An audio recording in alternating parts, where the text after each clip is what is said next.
Well, happy Thursday. It's kind of gloomy outside. It doesn't feel. I know I got my fall colors on today. I know. I'm looking like we're a doing the pumpkin. brown. Got a pumpkin. It is pumpkin season. It is pumpkin. It I have is not had a pumpkin pumpkin season. spice latte yet. We actually bought I think it's like a 12 or 18 foot. I'm gonna say it's 12. It might be 18-foot scarecrow for the front. Oh yeah. Oh my gosh. I can't wait. Home Depot. Home Depot. Yeah. Okay. So, all right, here we go. We're a little, it's just fall. It's fall. It's a season that we're all trying to figure out what's going on, trying to keep up the energy level. And as you guys know, or if you've been following social at all, I was in Mexico last week. And so the quote comes a little bit from that. So you guys, I put on Facebook, and I'm going to repost it in the Agent Ignite group. I'm not going to repost it on my social, or on my personal. That's where I posted it. But I posted a poem, "My Brain and My Heart Divorced," and it really goes to this season, I think, when you're trying to struggle between what was and what you need things to be, or the worry or the intensity of what is the future for us, right? Because a lot of people are talking about with the Anywhere lawsuit, or with the market, or, what's winter going to look like? How bad? When are rates going to drop, and how long? So it's all the things, and this constant worry about the future. And this poem was so moving, and it just talked about getting back into your lungs, where you only have breath and you only have now.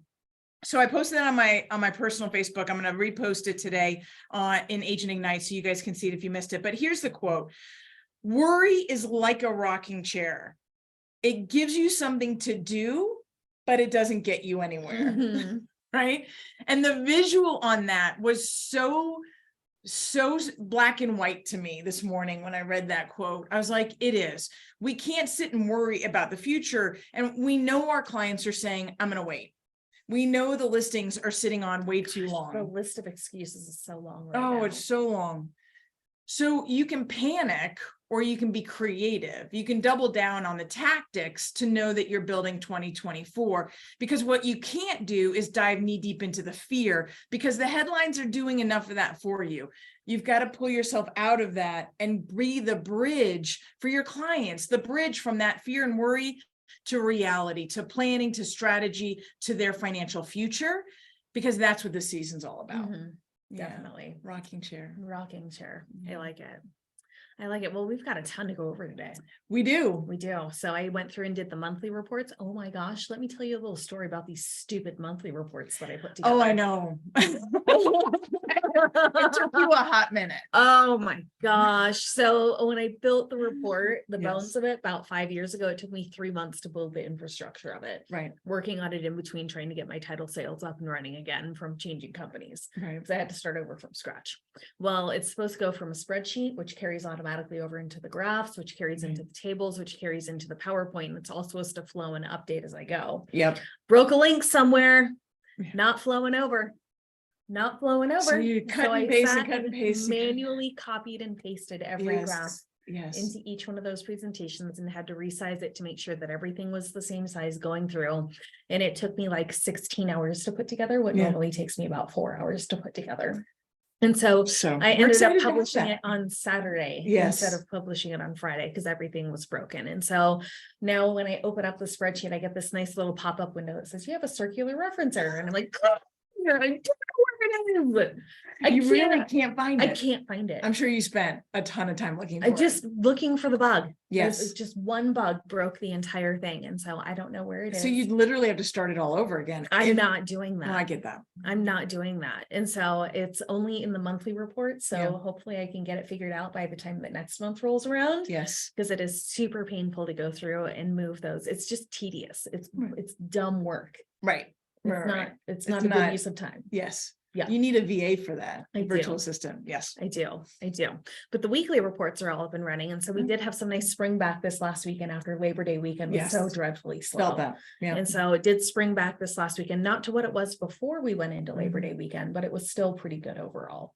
And so let's go ahead and hop into the monthly report, and we'll go over detached single family. And so let's see, here we go. let's see. Oh, it's hiding back behind there. Okay.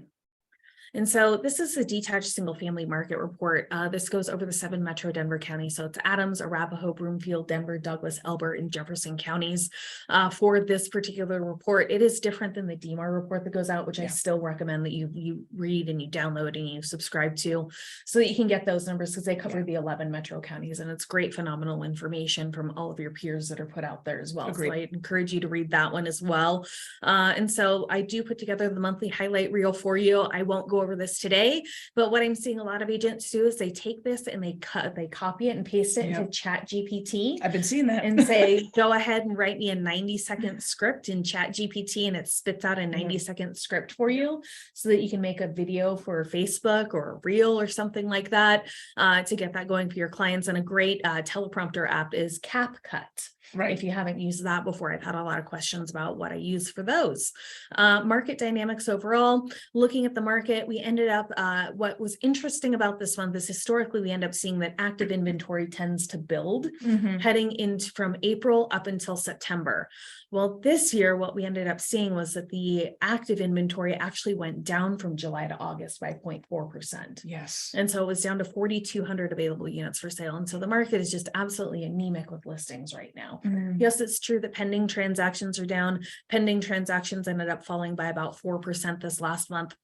But in relation to that, inventory is down. Yeah. And so it's keeping our supply historically tight. And we're sitting about 1.7 months of inventory right now. And so month supply of inventory is basically at the current rate of sales. How long would it take me in months to sell off the existing inventory? And so right now it's about 1.7 months. And that's exactly where we're supposed to be for the month of August. Okay. Yeah. And so when because the lower inventory, lower transactions, everything went down together. Everything went down together. Got it. And so it's keeping our market very tight. The thing that's neat about this year, well, not necessarily neat, the thing that's challenging about this year is that this is the year that people have to move and not want to move. Right. And so it's, again, we've been talking about this pretty much every week, but it's birth, death, divorce, loss, or change of a job. It's the bulk of why people are tending to move right now, as I go through and I interview the clients that do send me business. Right. And so getting in front of those people, trying to figure out how to service more of those folks. In First Sam Ignite RE, which is our public records platform and our calculators, you can actually go into Denver County and you can pull up divorce records for the county. And so if that's a group that you're looking at soliciting, I can actually get you set up with that account so that you can go through and pull those particular records out. That's a little bit like an ambulance chaser. I know. But I know, I get it. I know, get it. but we are got to get creative about trying to find transactions this year. And so, that could turn that one house selling could turn into 3 transactions. Right.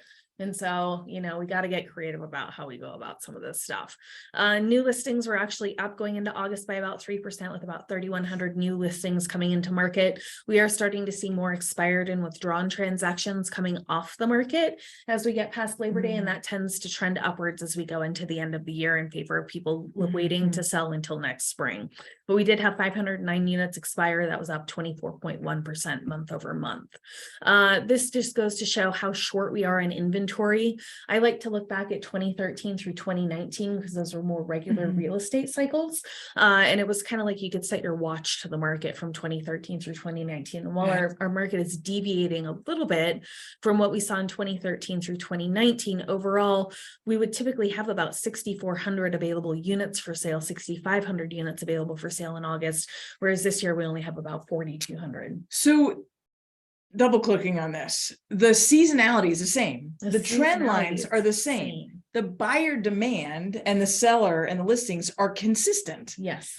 But 2/3. 2/3. Right. So we've dropped 1/3. That's hence the anemic. Yes. Right. Yeah. So this market is anemic. It's going to be slow. And we're going in a winter where we would see this naturally drop down. Yes. Yes, Okay. we continue to see this taper off, and that shows in the pending transactions.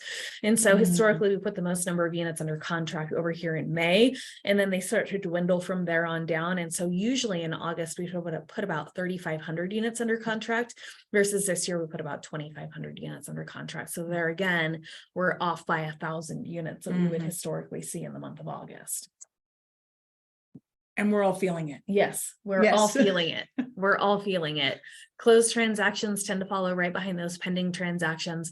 We actually did have a bunch that pulled. It was really interesting to see the end of July. Yeah. And so I ended up having a lot of July that were supposed to be month-end closings that ended up pushing into August for one reason or another. Yeah. And so we ended up having a few more closed transactions this last month, only about 50 more than what we saw in the month of July, but about 2,500 units ended up going into the closed status. You know, we're actually seeing a lot of closings getting extended due to buyers requesting certain inspection items to be repaired, especially with all the hail, whether it's a new roof, whether it's a sewer repair, whether it's something so big that they either want to make sure it's done before closing or the lender requires that it's done before closing, which is pushing closing dates. Yes. And everybody's on board with it, but that absolutely makes sense. Yes, but closed transactions tend to dwindle off through the end of the year. So we are going into our slower season.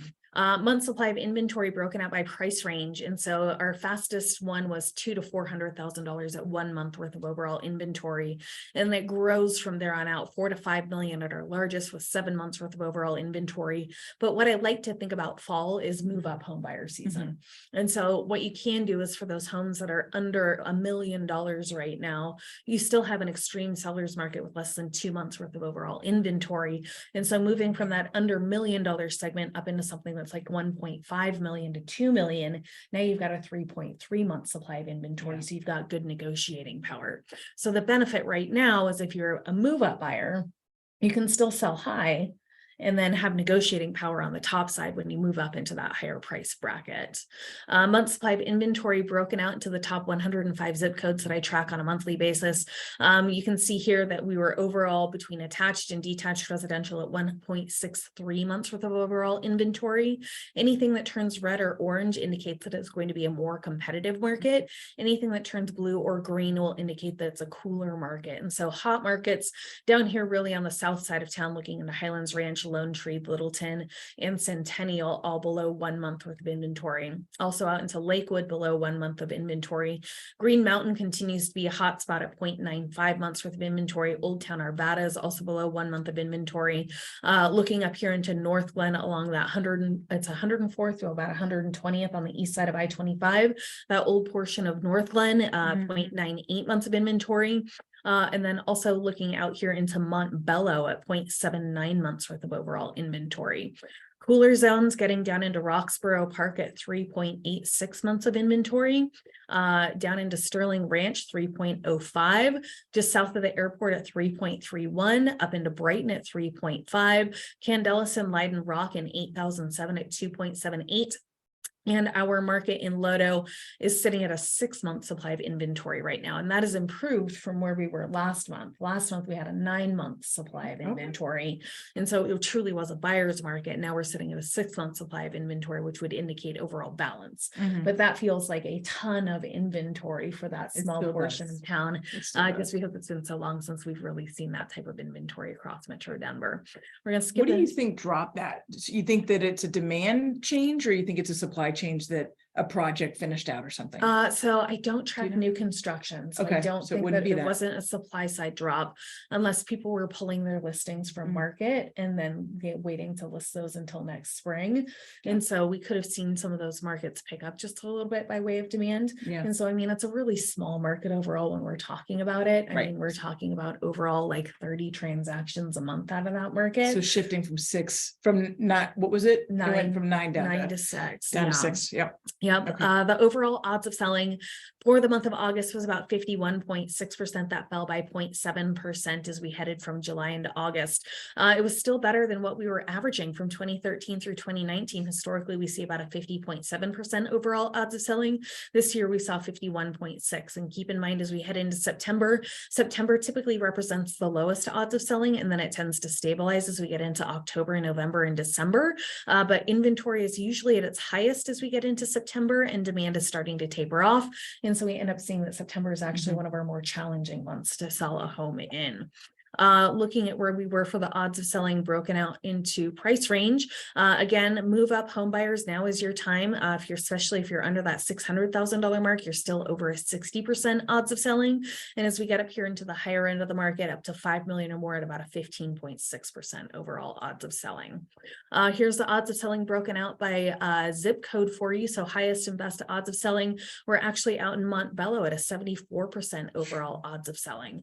Down into Centennial, 68.8. Centennial has been a real hot spot lately in the maps when I've been looking at those over the last couple of months. Into the southern part of Highlands Ranch, it's right along the C470 ring at about 70%, looking at 60 to 65% out here in Lakewood. Belmar, I'm sorry, this is Applewood, along I-70 at 67%, over 60% also as you head up into Old Town Arvada. Cooler areas, Roxborough Park at 32.5, Sterling Ranch at 39.5, getting cooler as you get into Castle Rock at 42%, just south of the airport at 35.2%, Brighton at 35.9%, and 39.2% as you get out here into Arvada in 8007 Candelas and Leiden Rock. Looking here into Lodo, 23.5% overall odds of selling. And so what we had seen during the pandemic years was that people were leaving the urban densely populated neighborhoods, fleeing to the foothills, which ended up getting very hot. Right. Now people are having to return to work. Have you been in traffic lately? Yeah. It's bad. The return to work thing is real. Yeah. Yeah. In fact, they're Traffic talking is bad nationwide about more home sales coming on the market just simply because of that. So nothing obviously back to where we were, but we're seeing some more activity around people being called back to work. Yes. And so those folks that might have slungshot from the city out to the foothills now trying to cut the difference and moving to these inner landlocked ring suburbs like Applewood and Green Mountain that have great conduits into the middle of the city, but still easy access to the mountains and the foothills. So this might be an opportunity if you're watching and you have connections to companies that you know are pulling people back, not the onesie twosie thing, but if you know an organization is pulling people back, it might be one of those things that you could work with HR and help them find some of those closer properties. Way better than going after divorced people. I'm going to say I like it better. I was like, oh, that's showings ended up slowing month over month by about 2.1%. We were looking at about 6.5 shows per property per month. This is a great graph to go back and show those folks. We've been talking a lot about that sellers think that it's 2022. Buyers think it's 2008 when it's actually more of a mix of 2013 to 2019 is what we're experiencing in the market. But you can show them back here in 2021 and 2022 that we were looking at 22 to 25 shows per property per month. Whereas now we're looking at about 6.5 shows per property per month. And so this is a great graph to show them the difference in what our buyer pool is actually looking at this year versus what we were experiencing over the last 2 or 3 years. Shows to contract, we were looking at about 14 and a half showings to go under contract. And so we do tend to see more looky-loos as we get into the fourth quarter, where people are out there, they're looking at homes, but they're not necessarily putting homes under contract. Well, they're just prepping for spring. Yes. Right. What's out there? Everybody, that's another excuse. I'm going to wait until the spring. Yes. I'm going to wait until interest rates go down. Yes. Oh, it's an election year. I can't buy now. Yes. Yes. Days, all of that. Days depending. We were looking at about an average of 26 average days on market or 11 median days on market. That's the time that it takes about half of the listings to go under contract, but we still put 40.8% under contract in 7 days or less. And so those properties are still moving out there. That's still a really hot market. It's not as hot as what we were experiencing back in the spring, where we had nearly 60% under contract in 7 days or less, but 40% is still a big chunk of homes. And what was interesting to see is we're right on pace with where we should be for the month of August from 2013 through 2019. And so historically, we saw about 25 average days on market. We came in at 26, so it was only 1 day longer, even in light of having higher interest rates going on right now. The supply is so limited. When your house comes on, you're getting it. Yes. Right? Yeah. And you still hope to get a lower interest rate and a refinance. We can't know when, but I get that. Yeah. I get that. Yeah, definitely. Median days on market, historically, we see 11. We were right on pace with where we should be from 2013 through 2019. This shows average days on market broken out by price range. Longest was 5 million or more, 44 average days on market. Right behind that was 1.5 to 2 million at 40 average days on market. And so that 1.5 to $2 million price point right now, real tricky. And so it's, it's 40% are paying cash in that particular price band right now. And so they're not as sensitive as to what's happening with interest rates, but they're very picky about what they're putting under contract because they don't want to walk into projects. No, they spent all of it, even cash. I mean, even today's cash, you can get quite a great return on a money market. So it's an opportunity cost. It still costs you something. You're not getting over 5.25 in your money market. Instead, you're putting it in a house. Yeah. So yeah, they don't want to spend. They want it to be done. Yeah, I get that. They sure do. Average days on market broken out into the zip codes. And so you can see those inner landlocked ring suburbs right around the inside edge of C470 and along the 225 corridor. We're bouncing between 12 to 17 or 18 average days on market. Central Denver is closer to 30. Wash Park ended up slowing way down at 34 average days on market. Just south of the airport, we had 111 average days on market where there's all that resale and new construction going on at the same time. Then getting down into the south and the east side of town, we're looking at 25 to 30 average days on market. Sterling Ranch, just to the west of Chatfield Reservoir, at 40 average days on market. Conifer and Pine at 34. Faster as we got into Morrison at 16. Roxborough, for those units that did go under contract, about 16 average days on market. For units going under contract in 7 days or less, historically, we see about a 43.5% of them going under contract in 7 days or less. So we're not too far off from where we should be going into August. And you can see that the rate of units going under contract in the first weekend really slows down as we start to get into these winter months. Here's how many units were under contract in 7 days or less, broken out by price range. All one of the properties that were under $200,000 were under contract in the first weekend. Everything else was between 35 to 45% under contract in 7 days or less, except for 4 to 5 million, it was 60%. And 5 million or more, it was 71.4% were under contract in the first weekend. So at that higher price point, you had 7 months of inventory, but the good ones are selling very quickly. You've got some very quickly. You've got a few that are hanging out for a long time. There is a pool of buyers out there right now. We'll call it over the $3 million threshold right now that want the perfect house.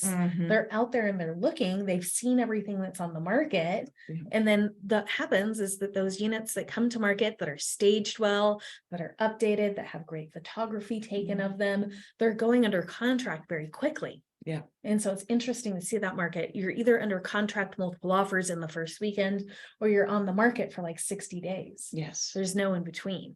Okay. Here is percentage of units under contract in 7 days or less, broken out by zip code. Fastest moving zip code was actually over here in Belmar in Lakewood at 74.1% under contract in that first weekend. Rhino was also hot at 70% under contract in 7 days or less. Northeast Denver at 66.7%, Montbello at 57%, and then cooler as you get on the outside edge of C470, where you're seeing fewer of those units going under contract in 7 days or less. Just south of the airport, only 7.7%, 9.1% over here in Bennett. Sold price, we had kind of a mixed bag this month. And so the average sold price actually went up and the median sold price went down. And so we'll call that prices relatively held flat. Yes. And so if you recall, about a month ago, I was talking to you about our retraction period. And so what this graph shows is that how prices ebb and flow through the entire season. If the bar is above the zero mark, that means that prices are going up month over month. If the bar is below the zero mark, that means that prices are going down month over month. And so we have this big run up that happens every spring from January through June, where average prices skyrocket because we're short on inventory and buyer demand is high. Then we start to grow in inventory as we hit July, and our buyer pool starts to tap out. And so we end up seeing that average sales prices tend to fall backwards. So in July, historically, we see 1%. This year, we saw a 1.9% reduction. Usually in August, we see another 1.8% reduction, but this year they went up by 0.3%. And so what was interesting to see was, since our inventory went down, but our buyer demand is staying relatively consistent, that we ended up seeing that our average sales price ended up staying roughly the same as it was in the previous month. So I was telling you that our retraction period might not be as severe this year, where we pull back an average of 5% historically from June or from July through September, that we might not see that this year because, again, our inventory is so short. So kind of interesting to look at that. Looking at where we were for close to list price ratio, came in at 99.5% of the last asking price and 97.6% for the original price. That is right on pace with where we should be for the month of August. And so historically, we've seen about a 99.7% close to list price ratio. We were at 99.5%. And you can see that pretty much all year long, with the exception of January and February, we were right on pace with where we should have been as we went through our spring and our summer months. And so this market, the only difference really is that there's fewer transactions to be had. But the market is cycling, but it's similar to what we've been seeing historically. Let's get into, we'll skip ahead a few. You're going to talk about interest rates and affordability. I don't want to have that conversation. So on me. No. And so as I go through and I talk to my clients as they send contracts over to me, each week I try to reach out to them and I say, how long were you on the market for? Did you get multiple offers? If you went over asking price, how far over asking price did you go? And tell me why your seller is moving. And so I have a conversation with them, trying to delve more information out about what's happening in our marketplace. But I had two this week that said, well, we were in multiple offers, but we were under asking price. Okay. And I have no way to track that other than calling every transaction that goes under contract. And so the best way that I can track that is if it went for over asking price, if it went for a full price offer, if it went for under asking price. And so this month we saw that 32.5% of all the homes sold for over asking price, 24.2% received a full price offer, and 43.2% sold for under asking price. And the number of units selling for under asking price increased from July to August by 17.9%. So a pretty big jump in negotiating power just going from July to August this year. Looking at where we were seeing the most multiple offers was actually over $5 million, with 57.1% of them selling for over asking price this last month. Next one after that was 4 to 5 million at 40.7% selling for over asking price. Everything else was right around that 25 to 30% selling for over asking price, with the exception of that $3 to $4 million market, 10.5%. This graph shows what percentage of units are selling for over asking price by zip code. And so hottest spots, again, that North Glen corridor at 56.8% selling for over asking price. Out here in Northeast Denver and getting into the western edges of Northern Aurora at 53.8%.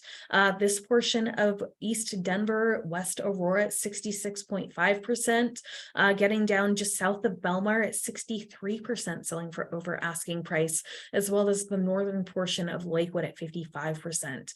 Fewer multiple offers as you get along the C470 corridor, as well as down into central Denver, some of these traditionally hotter central Denver neighborhoods, where we're seeing fewer of those. Also fewer multiple offers in Lodo and Rhino this last month. How far over asking price you have to go if you are in a multiple offer situation. For everything under $1 million, you're looking at about 2.5 to 3.5% over asking price. 1 to 1.5 million jumped up to 4.7% over asking price. 1.5 to 2 million at 2.7%, 2 to 3 million, 4% over asking price, 3 to 4 million at 1.8% over asking price, 4 to 5 million at 4.3% over asking price, and 5 million or more at 7.6% over asking price, or $453,000 over asking It's a lot price. of money when you get there. That's another That's a house. This shows how far over asking price you had to go if you were in a multiple offer situation. And Inglewood and Cherry Hills Village came in as our hotspot at 5.1% over asking price. Into Eastern Littleton, 5% over asking price. In our foothills communities, between 4 and 5% over asking price. Lower as you got into Candelas and Leiden Rock at only 0.7%, up here into Brighton, 0.8 to 1.5, to the south of the airport, 0.8, and then down here into Castle Rock and Parker and Elizabeth, with the exception of this portion of Parker, that was 3% over asking price, but everything else was between 1 and 2% over asking price there. Price reductions are on the rise. We saw 35.9% of all the homes reduce their price last month, and that is higher than what we've been seeing. So this one boxed that trend from 2013 to 2019. And so in August, we typically see about 30% reduce their price. This year we saw 35.9% reduce their price. And so what I don't want people to do is panic reduce for their prices on their properties. Give it patience and time. If you're not under contract after those first 2 weekends, keep in mind it's taking 14.5 showings to go under contract right now. And so it's taking a little bit more time. So, I mean, I'm thinking about all these numbers. So you've got more people doing price reductions, and then you also have more people that are getting it under asking. So you're really kind of getting a double whammy if you don't give that amount of time, knowing that you need to go a certain amount of showings and we're having such low frequency per weekend. Yes. Which is a patience tested times 10. It is. It sure is. But it's the conversation, especially going into the winter. Definitely. So price reductions, we saw the largest or the most price reductions between 1.5 to 2 million at 43.4% making price reductions. Right behind that, 6 to 800,000 at 40.5% making price reductions. This shows the percentage of homes by zip code that ended up having to make price reductions. Poor Bennett out here in Eastern on the Plains, 77.3% of what closed last month made price reductions. Looking into just south of Cherry Hills Village, getting into Greenwood Village, only 7.4% of them reduced their price. Also hot up into Northeast Denver with fewer price reductions, as well as getting into the south part of Westminster at 14% making price reductions. The size of the price reduction is also up. We saw a 5.6% price reduction overall last month, which is starting to get pretty big. If you're looking here, historically, we see a 5% price reduction. This month, we saw 5.6%. So again, that's another one that's bucking the trends from 2013 through 2019, where we're seeing larger price reductions. Price reductions tend to grow as we get into the later part of the year. We saw the most price reductions, 5 million or more. 22.8% price reduction. Do the math on that real quick. It's $1 million price reduction. $1 million price reduction. Over $5 million right now was the average for last month for those units that did close. Behind that, 1.5 to 2 million is about a 10% price reduction. You do have to make $100,000 price cuts once you go over $1 million in order to make a difference, but everything else between about 5 to 7.5% price reduced.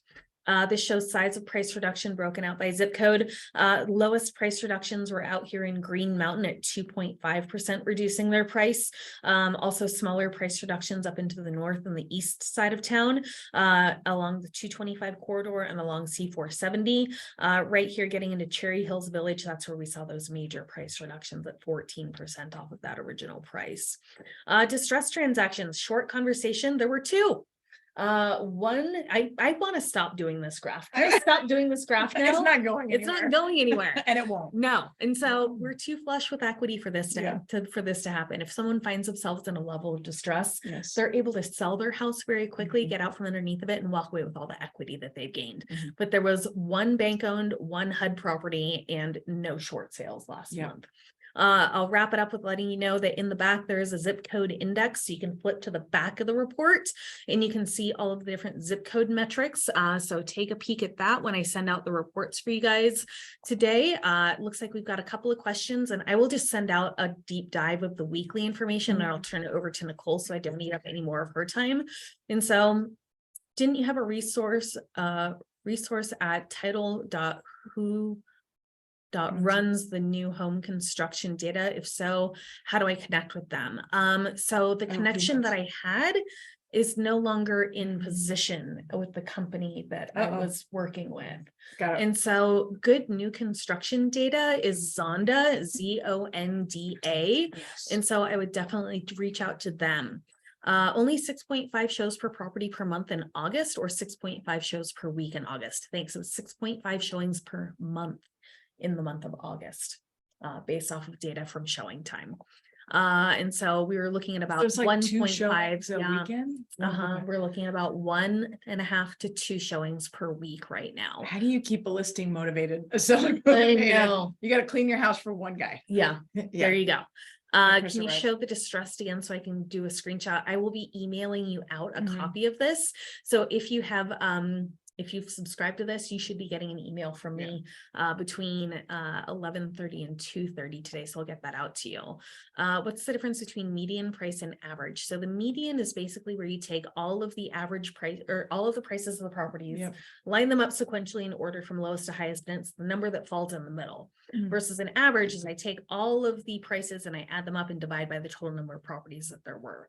I prefer to look at the median prices usually because it has less bearing on the really low and the really high priced properties, whereas that average can move around a whole bunch when there's really high and really low priced properties that are selling in the marketplace. All righty. Well, we're going to jump over to what's happening. We've had quite the week. So we've had a lot of volatility in rates, seeing everything happen, although it's trading in a very narrow range, and everybody's asking, and I get it, why everybody's asking, can rates go higher? Can they go to 8%? When will they start coming down? In fact, I was showing a report. I think I had several. I was trying to think if it was last week, but last week was the holiday week. Yeah, we took last week off. Yeah, I did like an entire week's worth of work in 2 days. So it's totally messing me up. But I took a survey of the top 8 economic leading research firms talking about where they thought interest rates were going to go. And interestingly enough, they're hanging on to this hope or thought that we might see anywhere from 5.9 to 6.875, 6.75. So high 6s, very high 5s to high 6s. So interestingly enough, we're sitting at 7.25. Mm-hmm. There's a lot that could happen in the fourth quarter of this year. I mean, if you think about it, we all thought interest rates were going to drop in May, but then you had Russia invade Ukraine and you had 3 bank failures. Mm-hmm. So it's not to say that rates wouldn't have come down in May, because they would have if it was just based on inflation. Mm-hmm. But you can't determine these other global impacts that are having on our rates. So when they say, and the top 8 leading indicators, and I can put that in Agent Ignite as well. I had that on a presentation deck I did earlier this week. We're looking at these guys. It is subject to change. They modify that on a regular basis, specifically every month, as they're seeing what global events, national events, and then economic news is actually impacting the interest rates and the trend line. What we kind of know, though, is that the Fed is not going to lower the Fed rate or really even raise the Fed rate at this meeting. They've been hush at this point. Next week, we'll have the Fed meeting minutes. The entire market is assuming that they're not going to raise the Fed rate. If they do, it's going to cause quite the upset. So we can only hope that they don't. I'm going to think that they won't. But they are getting to expect a raise in November. Now, the ECB just raised their Fed rate or their central bank rate last night. So that did impact our markets coming into the day. And then we had a ton of economic data that came out very first thing this morning, which we're going to run through very quickly and then talk a little bit about affordability. Mm-hmm. Oh, sorry. We're going to do it. We're going to do it. I'm going to show you some numbers. All right. So I'm going to share my screen.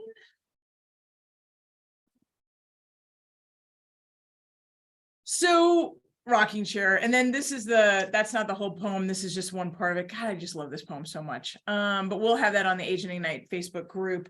So the 10-year treasury, it's an interesting week that I've been watching, and last week that I've been watching. So this is the week before. So this is the week leading into the unemployment numbers. So we had massive movement that week. And some of that movement was actually due to the sale of corporate bonds, which when I look at that and the impact that they had, it was quite telling on what we're experiencing and the lack of demand that we're experiencing of investors to buy mortgage-backed securities, because everybody's sitting on the edge of their seats waiting for rates to drop.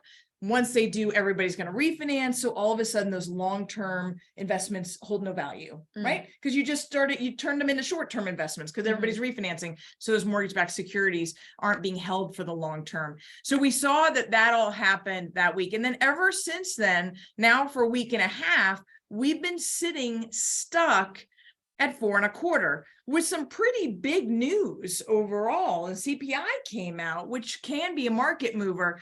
The Fed meeting minutes is next week, where Powell will come out and read their minutes, and then he'll answer a bunch of questions. It could move the market.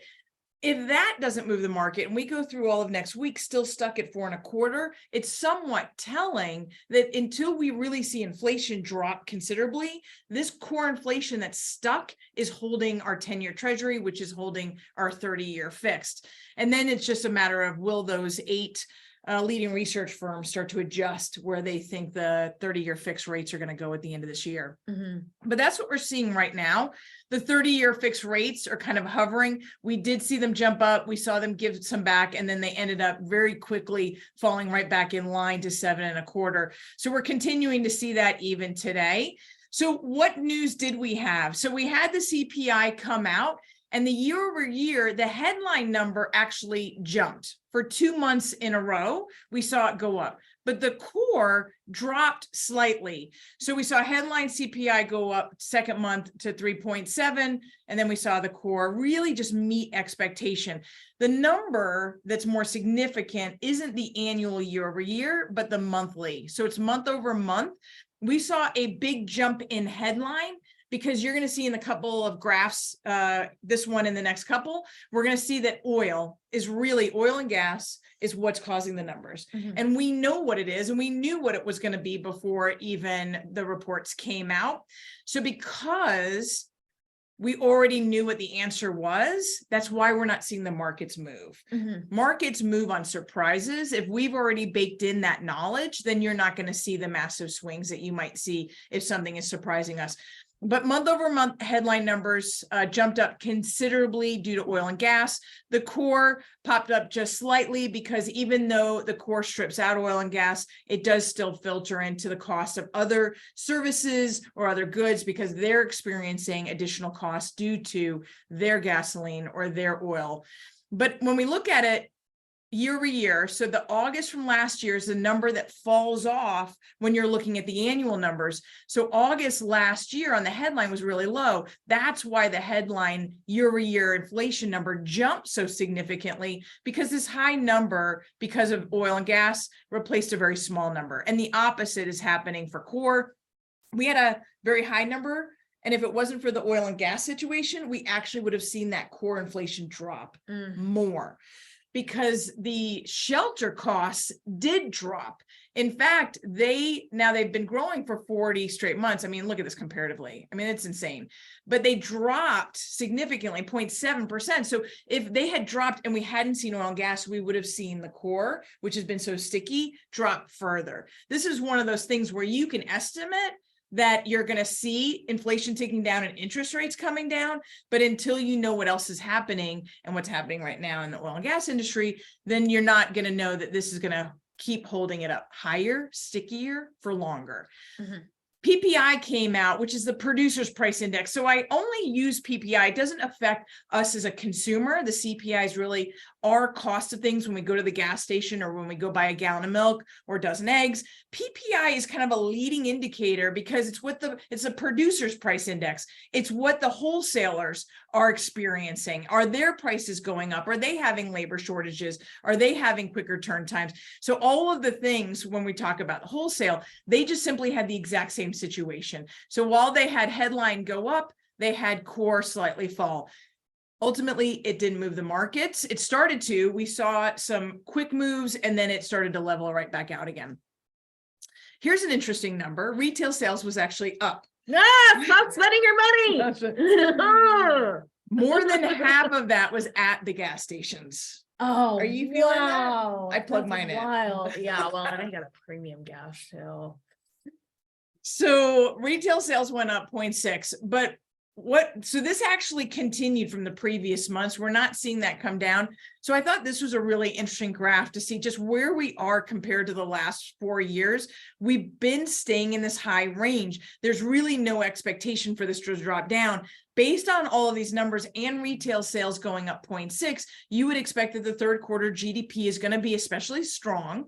And then it's going to depend on where the fourth quarter is. And do we start to see a slowdown? And does that slowdown start to equate to some sort of a recession? The R word. Recession. So, which we want. Like, I should be like yelling and celebrating, but it is what it is. That's what we're dealing with.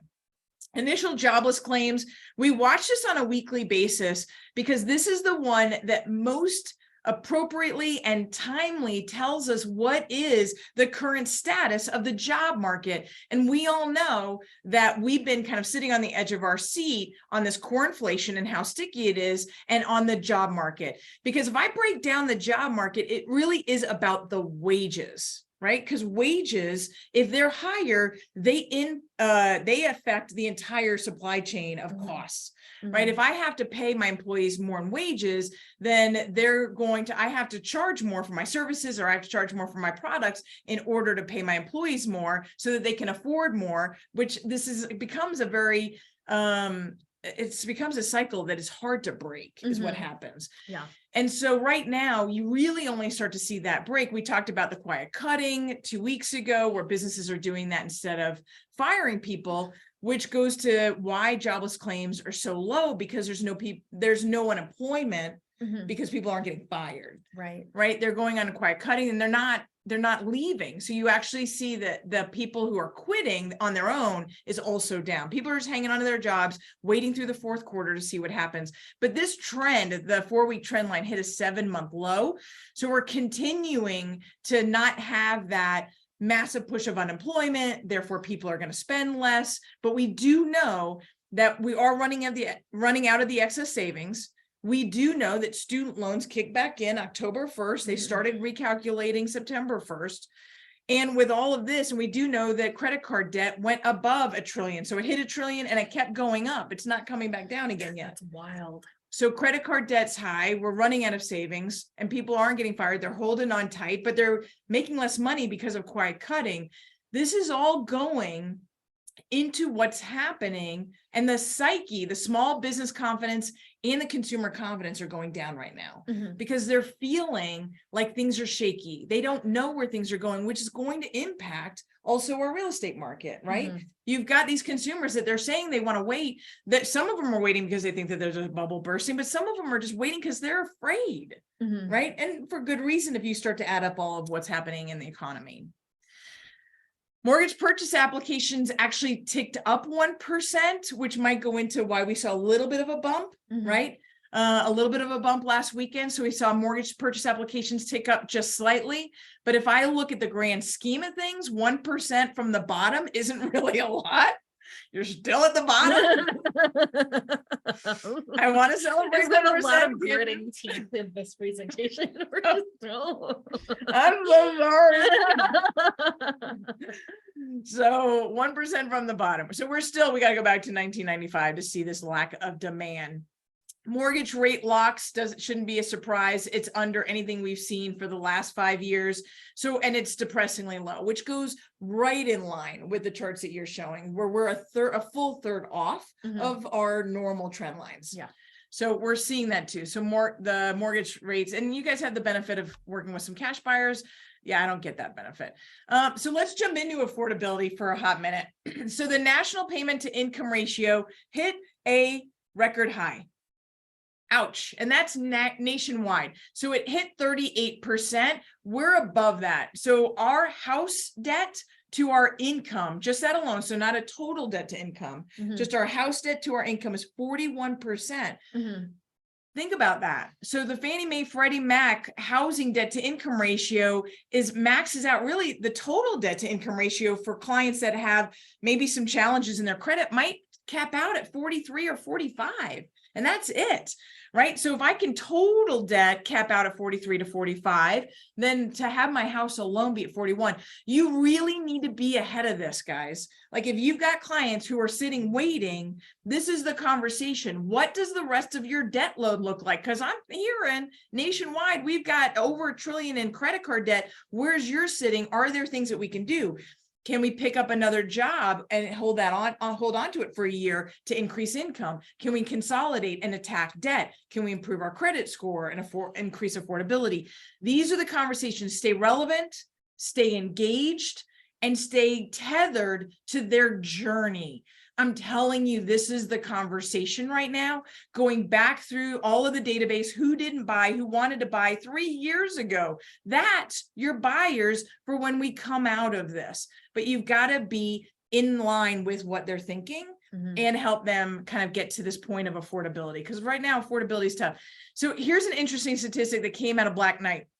It would take a combination of roughly 27% decline in home prices, greater than a 4% reduction of the 30-year fixed rate, so you'd have to drop to 3.25, or 60% growth in the median household income in order to put affordability back to its 25-year average. Oh, I don't like that stuff. So it's a lot, and you're not going to get any of those, not in that massiveness, right? So if you're not going to get a drop of 27% decline in home prices because we're just simply not seeing the inventory nationwide. Forget it here either. It's not even like people can move places. People can move to a less affordable, or I should say opposite, more affordable location, but even those home prices are going up. Affordability is stretching everyone based on where you are. So you'd have to see that decline 27% in values, or a 4% drop in rate, or 60% growth in income. It hurts. All right, so we're going to move on. Affordability. So I wanted to take these numbers down. So we'll be sending out the slide deck. You can take a picture of it, whatever. You can put it in your language. You can kind of put, what is your target price point? I just took the median. But here's another stat from the Black Knight report that just came out. 51% of home buyers nationwide are now paying over $2,000 a month, which seems like a deal here in Colorado, but nationwide it's not. It's still a lot. 25% of home buyers nationwide are paying over $3,000 a month. That's actually up from 5% to 25%. So a big jump in the nationwide people paying over $3,000. Here in Denver, if you took the median home and you put 20% down at 7.25, that PITI would be $4,000 a month, which is already higher. And the median income in Denver is $78,000. So $78,000 into a housing payment of $4,000 is a 61 debt to income ratio. So you can't do the median income for a median price point here. So we will lose people to the flyover states. We will gain people from more or less affordable locations. And everybody's probably looking at dual household incomes right now. It's about getting strategic. It's about getting creative. It's about having roommates and house hacking and maybe buying your perfect investment, not your perfect home. These are the conversations that we have to be talking about. Maybe it's a different neighborhood that's up and coming versus the one that's already there. Right. So in order to get to a 43% debt to income ratio for a $4,000 a month payment, you'd have to make either $9,300 a month, or that equates to $111,000 a year, which equates to $54 an hour. Who makes $54 an hour? What is that industry? Well, and there are plenty of people obviously moving to Denver who are making a lot of money, but this gives you kind of a roadmap or a way to look at this as you're talking to your clients to go, what should we be looking at? Have you talked to your lender? We really need to know. I don't want to show you that Porsche if you're really wanting to buy a Volvo or a Ford, right? You don't want to get involved in looking at something over. So being very real and concrete about their numbers, about their income, about their debt, about their credit score, and helping them put together a plan for 2024 is the strategy that's going to carry you through this winter. All right. Home values continue to go up. So this is kind of opposite of what we need. So we need home prices to drop, but home prices nationwide are going up. Now, right here, we've been seeing that we're not seeing that dip that we typically see. So we're seeing it flatten out. We're not seeing massive rises, but other areas of the country are, as people fly from or move away from more expensive locations to less expensive locations. So CoreLogic just came out with their report this week showing their July numbers, and the rest of the indices will come out throughout the month, but showing this 2023 pace is shockingly high. And that's just if you take those months and you annualize them, right? Yeah. So we don't have the seasonality for the fall yet. Yeah. So all of those are going to drop down as we start getting national numbers. Remember, take a while, but some of the state numbers from the appreciation, take a while as well. So we're going to see that slow down and then flatten out, but that's still quite the number, the high number for so far this year. So home values are continuing to go up. The red numbers are all-time highs. So not only have we recovered nationwide and gone above that, here locally, we're just under. And I showed that in a chart, and I can pull that back out again, but show that where we haven't quite bellied up to our high, but because we're not losing as much, we're just stuck right underneath it. So what we're seeing is as people have a flight from these more expensive metros or these less affordable metros to less expensive, more affordable locations, we're seeing that those areas where they didn't have the 44% appreciation that we saw during the pandemic, they didn't have that. They're having theirs now, which is really interesting. So they're simply having their appreciation shift from the pandemic years to the current years. So we're seeing that that's why the whole nationwide affordability is being challenged right now. So being that affordability is tight all the way around. So home ownership costs nationwide $1,176 more than renting. So it's actually going to cost you more to buy than rent. Here nationwide, I actually looked it up. The median rent is $2,180. And the median PITI, which we just looked at, is $4,000. So it would cost you just shy of $2,000. So $1,820 more to buy than rent. So then why buy, right? It's more challenging. It's less affordable. I'm going to wait for rates to drop. I'm going to wait for the bubble to burst. Coming out with setting up a strategy and a plan is the win. So talking about getting in is what matters. So buying that median price point home now with 20% down, yes, you're going to pay more per month, but you're going to build equity. And we know, what do you build when you rent? Nothing. Meanwhile, you can help somebody who this might be the stretch for them. They don't have money in the stock market. They don't have other investments that are multiplying to secure their financial future, but they can get a home. And if they're blessed, they can get another one and maybe even another one. And they can start to multiply this in the hundreds of thousands. We got 4 minutes. Really quickly, and I can send this out. We'll post it up on social. I actually did a deep dive on the conversation about it being an election year. Yeah. So we took the average on the DMAR report because I had it available to me every year. And I looked at what happened during the election years, and they did not drop, which we knew. No, they don't. I went back 4 election cycles when I did my analysis, and the market doesn't deviate from the path that it's currently on. And all the movement was based on the economic situation at the time, or the inflation at the time, or the interest rates at the time. Yeah. And people are asking what happens to mortgage rates. I heard mortgage rates go up during election years, and they actually don't. We're within under 1% movement. In 2008, we know what was happening, but other than that, you're under 0.5% movement in interest rates during election years. So we've debunked. Interest rates don't go up and home values don't go down. I love that. Yeah. I love data. Yeah. I love data. All right. You guys make sure. So next week, we are not on Zoom. We are in office only. We do have some seats available, and we want to make sure this is the conversation. We want to actually give you the credit hacks to improve affordability for your buyers next spring. And the Root team is actually paying up to $600 for your clients to go through credit repair. So this is something, in order to get our live market update and to start talking about the hacks. We want to make sure that you do RSVP and you see us there. And then if you do feel like, and you're not doing anything tonight, you can come join us at Empire, where we're talking about how do we help our clients actually build that kind of equity. So I'm going to stop sharing and look at us. A couple of 2 questions. minutes. Let's answer these questions. What effect will the higher taxes have when they hit homeowners next year? I'm seeing big increases in insurance quotes on purchases, wondering if we are going to see existing policies jump too. What do you think those two areas will have on the overall market next year? So I had the most interesting conversation with a real estate agent earlier this week, and they were saying that their last 2 closings that they literally just had didn't have the updated taxes included in the closings. Don't you guys require it? We do. That the updated tax bill would already be in the escrows. Mm-hmm.